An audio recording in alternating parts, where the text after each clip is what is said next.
नमस्कार साथियों, मेरा नाम है विजय कुमार शर्मा। आज मैं आप लोगों के लिए लेकर आया हूं हमारे यहां पर जो आरपीएससी सेकंड ग्रेड का जो पेपर हुआ था 2 जुलाई 2017 के कुछ क्वेश्चंस हम अब यही करेंगे। जो ओल्ड पेपर्स हैं उन ओल्ड पेपर्स में से जो क्वेश्चंस पूछे गए हैं उन क्वेश्चंस को मैं आपके सामने लेकर आऊंगा और उसको हम यहाँ पर बोर्ड पर सोल्व करेंगे। तो जैसे देखिए आप कि सेकंड ग्रेड 2 जुलाई 2017 में जो 2 क्वेश्चंस नरेशन से रिलेटेड जो आए थे उस पर हम यहाँ पर आज डिस्कस करने वाले हैं। सबसे पहले बात हम कर लें कि जो फर्स्ट क्वेश्चन है नरेशन का, Rukmani said to me I will do it now or never. ये क्वेश्चन ये जो क्वेश्चन है इसमें सबसे पहले हमें देखना है कि जब भी हम नरेशन के क्वेश्चन को सोल्व करेंगे तो हमें बाद वाले टुकड़े को जो इन्वर्टेड कोमास के अंदर का जो टुकड़ा है उसे सबसे पहले हमें देखना है। वो इसलिए देखना है क्योंकि इस टुकड़े को देखने के बाद हम ये डिसाइड करेंगे कि ये टुकड़ा जो है कौन सा सेंटेंस है, ये अफर्मेटिव है, नेगेटिव है, इंट्रोगेटिव है, WH है, इंपेरेटिव है या ऑप्टेटिव है। और ये टुकड़ा जिस सेंटेंस से बिलोंग करेगा उसी सेंटेंस के रूल्स हम लोग जो है इस सेंटेंस पर अप्लाई करेंगे। तो सबसे पहले हमने देखा कि ये जो सेंटेंस है ये हमें अफर्मेटिव नजर आ रहा है। कैसा नजर आ रहा है? हमें अफर्मेटिव नजर आ रहा है। तो हम यहां पर जो रूल्स अप्लाई करेंगे वो हम अफर्मेटिव सेंटेंस के रूल्स अप्लाई करेंगे।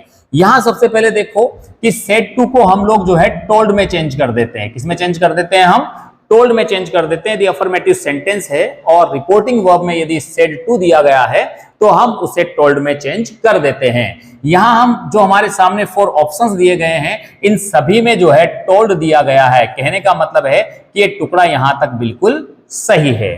उसके बाद हम बात करते हैं कि जैसे ही हम ये इन्वर्टेड कोमाज हटाएंगे तो हम अफर्मेटिव सेंटेंसेज में इन इन्वर्टेड कोमाज को हटाकर हम यहां पर जो है डेट लगा देते हैं। तो इन 4 ऑप्शंस में चारों में क्या लगा हुआ है? डेट लगा हुआ है। तो यहां तक भी जो है चारों के चारों ऑप्शंस क्या हैं?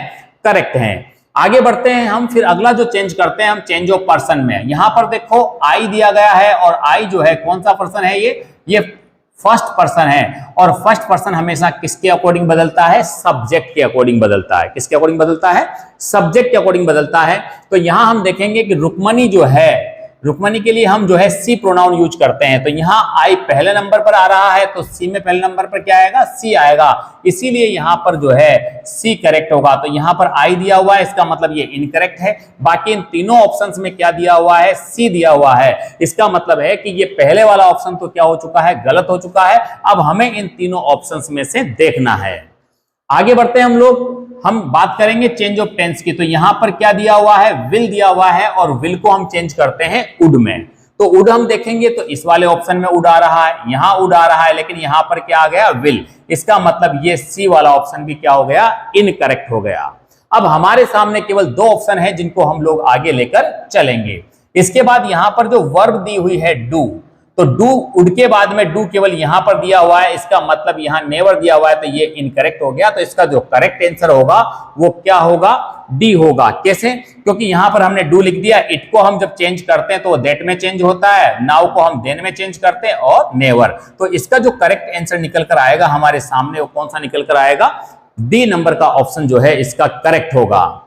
अब हम बात करते हैं सेकंड नंबर वाले क्वेश्चंस पर। यहां देखो मैंने आपसे पहले भी कहा है, मैं फिर कह रहा हूं कि जब भी हम नरेशन के क्वेश्चन को सोल्व करेंगे हमें इन्वर्टेड कोमास के अंदर रिपोर्टिंग स्पीच वाले सेंटेंस को देखना है, ये सेंटेंस किससे बिलोंग करता है। यहां आप देखेंगे कि ये जो सेंटेंस है डोंट से स्टार्ट हो रहा है और मैं आपको पहले कई सारे वीडियोज में बता चुका हूं कि यदि कोई सेंटेंस जो है लेट से स्टार्ट हो, V1 से स्टार्ट हो, डोंट से स्टार्ट हो, प्लीज, काइंडली से स्टार्ट हो तो वो इंपेरेटिव सेंटेंस होते हैं। तो यहां पर हम जो रूल्स अप्लाई करने वाले हैं वो कौन से हैं? इंपेरेटिव सेंटेंस के हैं। तो यहां देखो उसने उनसे कहा कि डोंट मेक अ नॉइज, शोर शराबा मत करो। तो यहां एक तरीके से क्या दिया जा रहा है? ऑर्डर दिया जा रहा है। तो यहां देखो टोल्ड दिया गया है, इसका मतलब ये सेंटेंस इनकरेक्ट है। यहां भी टोल्ड दिया हुआ है, इनकरेक्ट है। डोंट वाले सेंटेंस फॉरबेड से बनते तो हैं लेकिन बाद में जो है इसमें नॉट नहीं आता है क्योंकि फॉरबेड में ऑलरेडी नॉट हिडन होता है, इसलिए फॉरबेड वालों में नॉट नहीं आता है। इसका मतलब ये सेंटेंस भी इनकरेक्ट है। ये वाला सेंटेंस करेक्ट होता है, कैसे होता है देखो आप, कि सेड टू का हमने क्या कर दिया, ऑर्डर्ड, उसके बाद हमने देम लिखा, उसके बाद इन्वर्टेड कोमा को जब हम हटाते हैं तो डोंट वाले सेंटेंस में हम जो है नॉट पहले लगाते हैं टू के पहले, तो हमने नॉट टू यहां पर लिख दिया। उसके बाद हमारे सामने क्या बचा, मेक अ नॉइस, तो हमने यहां पर क्या लिख दिया, मेक अ नॉइस। तो इस तरीके से मैं आपके सामने जो है ओल्ड पेपर्स के क्वेश्चंस लेकर आऊंगा जो हमारे कॉम्पिटिटिव एग्जाम्स के लिए बहुत जरूरी होता है। और आप जानते हैं कि practice makes a man perfect, practice ही आदमी को जो है परफेक्ट बनाती है।